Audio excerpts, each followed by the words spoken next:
តើខ្ញុំបានលើកនរណាម្នាក់ឡើងក្នុងព្រៅដោយរបៀបណាម្ដាយរបស់គាត់បានដួលសន្លប់នៅតាមផ្លូវកំពុងកាន់កូនដោយមានព្រៅធ្លាក់ខ្លាំងបែបនេះនៅខាងក្រៅមនុស្សនឹងស្លាប់គ្រួសារយើងក្រីក្រណាស់តើអ្នកនៅតែមានភាពក្លាហានក្នុងការចាប់មនុស្សមែនទេតុក្កតានេះស្អាតណាស់ភ្នែករបស់គាត់ភ្លឺខ្លាំងណាស់ម៉ាក់គាត់ញឹមគាត់អាចញឹមបានកូនរបស់ខ្ញុំតើកូនខ្ញុំនៅឯណានៅទីនេ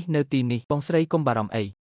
តើអ្នកមកពីគ្រួសារណាហេតុអ្វីបានជាអ្នកកាន់កូននៅក្នុងព្រៅនៅពាក់កណ្ដាលអាធ្រាត្រម៉ាក់បានប្រាប់ពួកគេពីការពិតគ្រួសារនេះចិត្តល្អម្លេះវានឹងមិនបង្កគ្រោះថ្នាក់ដល់យើងទេខ្ញុំត្រូវបានគ្រួសារយ៉ាវបណ្ដេញចេញខ្ញុំបានផ្ដល់កំណើតឲ្យកូនស្រីម្នាក់ពួកគេគិតថាពួកគេជាអ្នកខាត់លុយពួកគេថែមទាំងបាននិយាយថាក្មេងដែលមិនយំឬមិនបង្កភាពចលាចលពួកគេបានបណ្ដេញយើងចេញគ្រួសារចៅផ្ទះរបស់ម្ចាស់ផ្ទះនៅចុងខាងកើតនៃទីប្រជុំជនគ្រួសារចៅទេហ៊ូនោះជាមនុស្សអាក្រក់ទិញប្រពន្ធចុងម្នាក់ហើយបើនាងសម្រាលបានកូនប្រុសឬកូនស្រីចូលបណ្ដេញវិជាបែបនេះនៅក្នុងលោកទេម៉ាក់ឲ្យអនុញ្ញាតឲ្យពួកគេនៅទីនេះមួយរយៈសិនព្រៅនៅខាងក្រៅក្រាស់ណាស់អ្នកនឹងកករហូតដល់ស្លាប់ប្រសិនបើអ្នកចេញទៅខាងក្រៅចូលយើងតាំងលំនៅជាមុនសិនក្តៅពេលព្រឹកអ្នកអាចស្នាក់នៅទីនេះយប់នេះយើងនឹងនិយាយអំពីវានៅពេលដែលមេឃភ្លឺអរគុណដានាងអ្នកទៅតែនិយាយជាមួយខ្ញុំពេលនេះខ្ញុំនេះហើយម៉ាក់តើអ្នកជាអ្វីឲ្យប្រាកដតើអ្វីទៅជាវត្ថុមួយខ្ញុំជាកូនបង្កើតរបស់កូនស្រីអ្នកបន្ទាប់មកហេតុអ្វីបានជាអ្នកអាចនិយាយបានអ្នកទៅតែមកទីនេះបាន2ថ្ងៃទេយោទេខ្ញុំប្រាប់អ្នកប៉ុន្តែអ្នកត្រូវតែសន្យានឹងខ្ញុំថាអ្នកនឹងមិនស្រែកឬស្រែកឡើយកុំបោះខ្ញុំចោលអីអ្នកជាកូនស្រីរបស់ខ្ញុំមិនបោះអ្នកទេខ្ញុំមិនមែនជាមនុស្សនៃសម័យនេះទេឈ្មោះរបស់ខ្ញុំកាលពីជាតិមុនគឺស៊ូម៉ៃវីយូវាគឺជាអ្នកចម្អិនអាហារដែលចម្អិនអាហារវាគ្រាន់តែជាចុងភៅម្នាក់ប៉ុណ្ណោះខ្ញុំបានរៀបចំពិធីជប់លៀងសម្រាប់មន្ត្រីជាន់ខ្ពស់និងអេសជនជាច្រើនមនុស្សគ្រប់គ្នាក្នុងចម្ងាយ100ម៉ៃល៍ស្គាល់ខ្ញុំបន្ទាប់មកមានរឿងដែលមិននឹកស្មានដល់បានកើតឡើងខ្ញុំបានស្លាប់ពេលខ្ញុំបើកភ្នែកម្ដងទៀតខ្ញុំនឹងក្លាយជាទារកនៅក្នុងពោះរបស់អ្នកដូចជាមនុស្សម្នាក់ដែលបានរស់ឡើងវិញជាងដូច្នេះខ្ញុំមិនងងទេខ្ញុំដឹងអ្វីទាំងអស់ខ្ញុំដឹងថាអ្នកត្រូវបានលក់ដោយជីដូនរបស់អ្នកខ្ញុំដឹងថាអ្នកបានស៊ូទ្រាំនឹងទុកវេទនាប៉ុន្មាននៅក្នុងគ្រួសារអ្វីបានជាអ្នកមិននិយាយអ្វីពីមុនខ្ញុំទើបតែកើតបាន2ថ្ងៃមុនចិត្តរបស់អ្នកមិនទាន់ច្បាស់លាស់នៅឡើយទេអ្នកមិនទាន់ជាសះស្បើយនៅឡើយទេដែលអាចនិយាយពីពេលខ្ញុំបាទចាស់អ្នកអាចធ្វើបានដរាបណាអ្នកសុខចិត្តទោះយ៉ាងណាក៏ដោយមានតែអ្នកទេដែលអាចជាវាហើយអ្នកផ្សេងទៀតមិនអាចជាវាបានទេពេលនេះទៅយើងនឹងតើវាជាអ្វីម្ដងទៀតយើងសុំគ្នាខ្លាំងណាស់អ្នកពិតជាកូនស្រីរបស់ខ្ញុំជាការពិតណាស់វាជាកូនស្រីរបស់អ្នកមានផ្ទៃពោះជាមួយខ្ញុំរយៈពេល10ខែតើអ្នកគិតថាខ្ញុំជារបស់អ្នកផ្សេងទេមិនអីទេឈប់យំទៅចិត្តភ្លឺហើយខ្ញុំគួរតែគេងលក់ខ្ញុំមានរឿងសំខាន់ដែលត្រូវធ្វើនៅថ្ងៃស្អែកអាជីវកម្មសំខាន់អ្វីម៉ាក់នឹងដឹងថ្ងៃស្អែកម៉ាក់ជឿម៉ាក់ទេ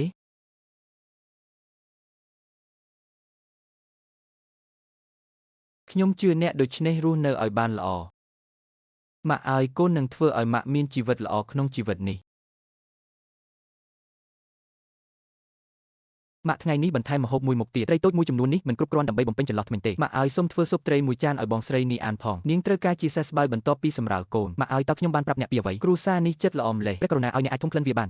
វាល្អជាងគ្រូសាចៅមួយនេះត្រូវបានចម្អិនយ៉ាងគួរឲ្យខ្លាចអង្ករច្រើនពេកនិងទឹកតិចពេកតើអ្នកអាចមានក្លិនអ្វីនៅពេលដែលម៉ាក់ឲ្យជួយម៉ាក់ពេលក្រោយហើយម៉ាក់នឹងបង្រៀនម៉ាក់ពីរបៀបធ្វើវាកាលពីជាតិមុនខ្ញុំធ្លាប់ជាមនុស្សម្នាក់ដែលធ្វើម្ហូបធ្វើដូចដែលខ្ញុំនិយាយត្រូវប្រកាសថាគាត់លេបអណ្ដាតរបស់គាត់អ្នកបានបង្រៀនខ្ញុំឲ្យផឹកបបរខ្លះដើម្បីកម្ដៅខ្លួនខ្ញុំគ្មានអ្វីផ្សេងទៀតទេបបរច្រើនណាស់ព្រះជាម្ចាស់ឲ្យតើពួកគេហ៊ានធ្វើដូចម្ដេចដើម្បីឲ្យមនុស្សញ៉ាំបបរដែលចម្អិនបែបនេះម៉ាក់ឲ្យក្រោកឡើងឲ្យលឿនមកម៉ាក់នឹងបង្រៀនកូនពីរបៀបប្រើចង្ក្រានមីងឲ្យចាំខ្ញុំជួយមីងផងមីងទៅតែសម្រាលកូនរួចសម្រាប់ទៅម៉ាក់មិនអីទេខ្ញុំមិនអាចកុហកនៅស្ងៀមបានទៀតទេសក់ខ្ញុំញញអស់ហើយទឹកនិងទឹកមួយចានទៀតភ្លើងធំពេកយកឈើអស់ពីដុំចេញប៉ុណ្ណឹងហើយបន្ទាប់មកបន្ថែមបន្លែព្រៃខ្លះតើអ្នកមានវានៅផ្ទះទេ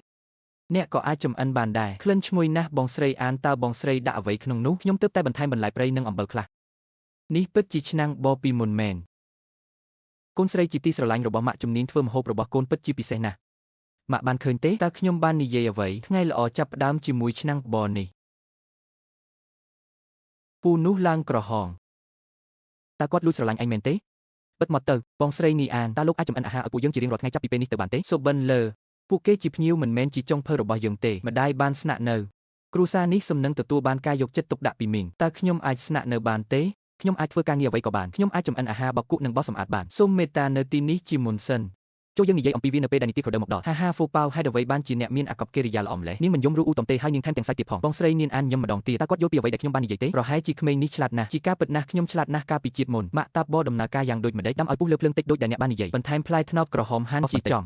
វាមិនមានក្លិនល្អទេត្រឹមត្រូវហើយវារួចរាល់ដើម្បីយកចេញពីខ្ទះនាងអានតើអ្នកបានធ្វើអ្វីខ្លះដែលមានក្លិនឈ្ងុយឆ្ងាញ់យ៉ាងនេះស្ត្រីចំណាស់បានធ្វើបបរគ្រាប់ធញ្ជាតិចម្រុះធម្មតាខ្ញុំបានបន្ថែមផ្លែត្នោតក្រហមនិងស្ករខ្លះកូនស្រីសម្លាញ់ឲ្យជំនាញរបស់អ្នកពិតជាអស្ចារ្យប្រហែលជាមិនអាចរកឃើញមួយផ្សេងទៀតដូចវានៅក្នុងភូមិរបស់យើងទេកាន់ខ្ញុំចុះលោកស្រីខ្ញុំក៏ចង់ផឹកដែរឆ្ងាញ់ណាស់បងស្រីអានវាមានរសជាតិឆ្ងាញ់ជាងអ្វីដែលម៉ាក់ខ្ញុំធ្វើរាប់រយដងក្មេងល្ងងនោះពិតជាគិតថាការធ្វើម្ហូបរបស់ខ្ញុំអន់មែនតើអ្នកឈរនៅទីនោះដើម្បីអ្វីលាងដៃហើយញ៉ាំអាហារម៉ាក់ឆ្ងាញ់កំពុងពេញនិយមម្ដងទៀតពូនេះកំប្លែងណាស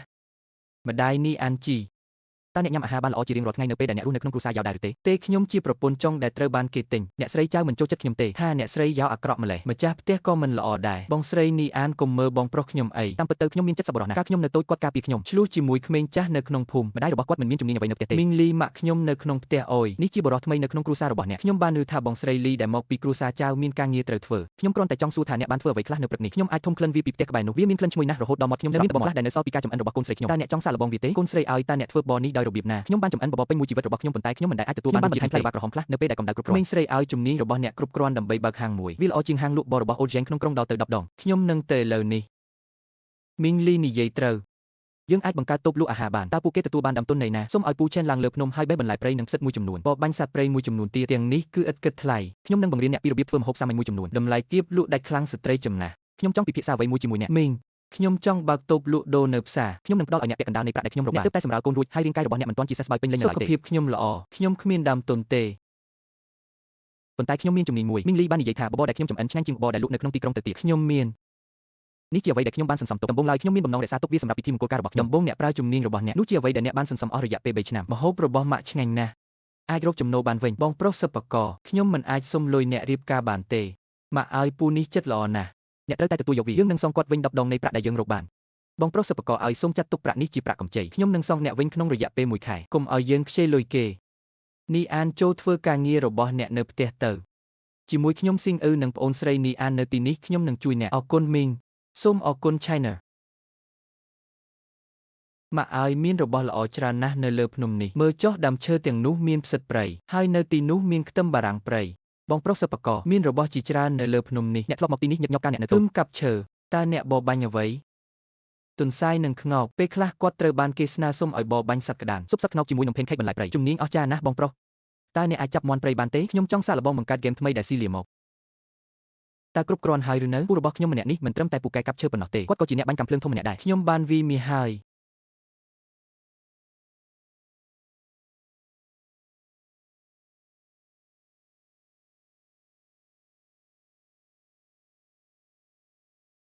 មិនអាក្រក់ទេម៉ាក់ឲ្យកូនរៀនលឿនណាស់អ្នកបានបញ្ជាយ៉ាងល្អនេះអានតើអ្នកបានរៀនជំនាញនេះពីអ្នកណាម៉ាក់បានបង្រៀនខ្ញុំពីរឿងត្រឹមត្រូវនោះហើយជាអ្វីដែលម្ដាយរបស់អ្នកបានបង្រៀនអ្នកគ្មានបញ្ហាទេមកនាងអានបងស្រីខ្ញុំបានធ្វើអ្វីដែលឆ្ងាញ់ម៉ាក់ថ្ងៃស្អែកជាថ្ងៃផ្សារហើយទៅសាករបស់ទាំងនេះមើល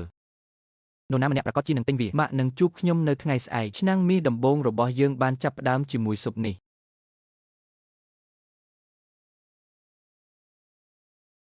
ម៉ាក់បានកាត់នំមួយដុំតូចមួយហើយដាក់វាលើចានឲ្យមនុស្សបរិភោគបរិសុទ្ធចំណាស់ដែលបានផ្ដល់សំណាក់ឥតគិតថ្លៃបានអនុញ្ញាតឲ្យក្មេងសាកល្បងវា